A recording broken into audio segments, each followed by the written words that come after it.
শহরের চার দেয়ালের গণ্ডি পেরিয়ে আর যান্ত্রিক শহরের একঘেয়েমি দূর করতে ঘুরে আসার মতো একটি স্থান হলো নাগরপুরের ঐতিহ্যবাহী উপেন্দ্র সরোবর। এখানকার প্রাকৃতিক সৌন্দর্য এবং পাখির কিচিরমিচির মুগ্ধ করবে যে কোনো মানুষকেই। তো চলুন তাহলে শুরু করি আমাদের আজকের ভিডিও। গত ভিডিওতে আমরা দেখেছিলাম পাকুটিয়া জমিদার বাড়ি এবং এখান থেকে আমরা চলে গিয়েছিলাম নাগরপুরের ঐতিহ্যবাহী উপেন্দ্র সরোবরে।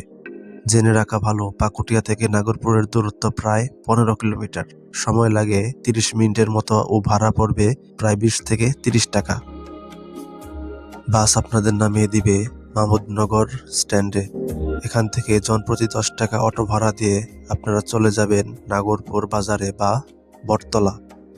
নাগরপুর বাজার থেকে উপেন্দ্র সরোবরের দূরত্ব 1 থেকে 2 কিলোমিটার এবং রিক্সা ভাড়া পড়বে 10 থেকে 20 টাকার মতো। উপেন্দ্র সরোবরের প্রধান প্রবেশ পথ পশ্চিম পাশে অবস্থিত। উপেন্দ্র সরোবরের চারদিকে ঘুরলে প্রকৃতির অপরূপ শোভায় মন ভরে যায়। পশ্চিম পাশে অর্থাৎ প্রধান গেট বা প্রধান ঘাট সংলগ্ন রয়েছে বিশাল বটগাছ।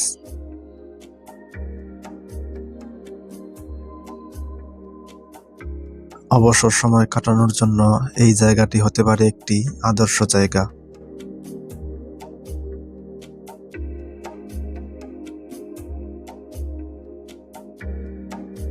এই সরোবরের উত্তর পাশে রয়েছে সারি সারি অনেক গাছ। এসব গাছের নিচে দাঁড়ালে এক অন্যরকম অনুভূতির সৃষ্টি হয়।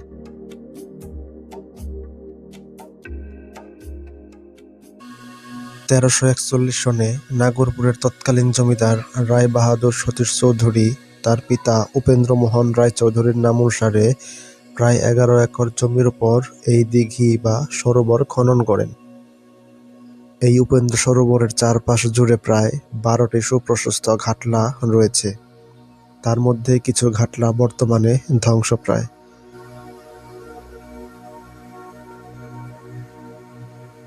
এই দিঘিটির পুরো পাশ থেকে দেখতে অনেক সুন্দর লাগে এবং এখানে রয়েছে 3টি ঘাট, যার 2টি নিয়মিতই ব্যবহৃত হচ্ছে।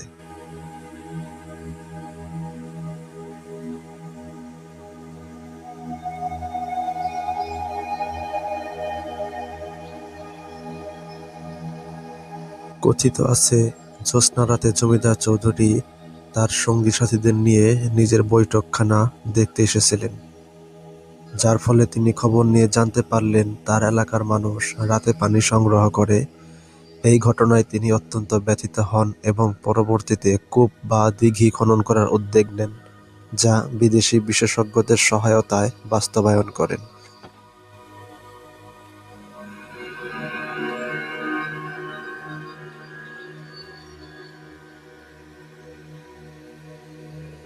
উপেন্দ্র সরোবর স্থানীয়দের কাছে 12 ঘাটলা দিঘি বা দিঘির চালা নামেও পরিচিত।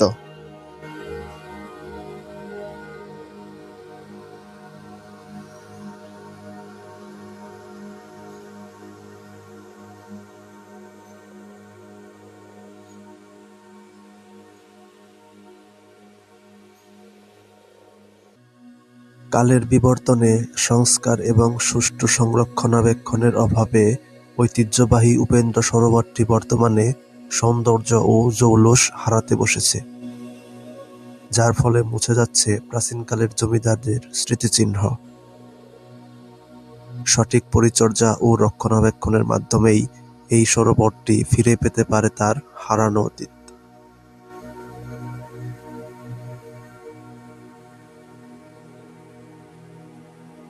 এই দিঘি বা উপেন্দ্র সরোবরের দক্ষিণ পাশে রয়েছে জলমহল নামে একটি কফি হাউস। এখানে অন্যান্য খাবারও পাওয়া যায়।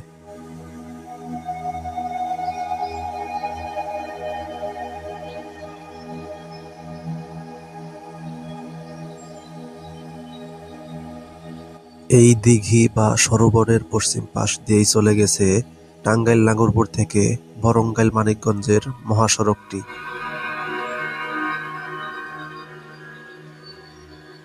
এই উপেন্দ্র সরোবরের পশ্চিম পাশে অর্থাৎ রাস্তার সাথেই রয়েছে একটি মন্দির। আজকের ভিডিওটি এ পর্যন্তই। পরবর্তী ভিডিও দেখার জন্য চ্যানেলটি সাবস্ক্রাইব করে এবং ফেসবুক পেজটি ফলো করে সাথেই থাকবেন। ধন্যবাদ।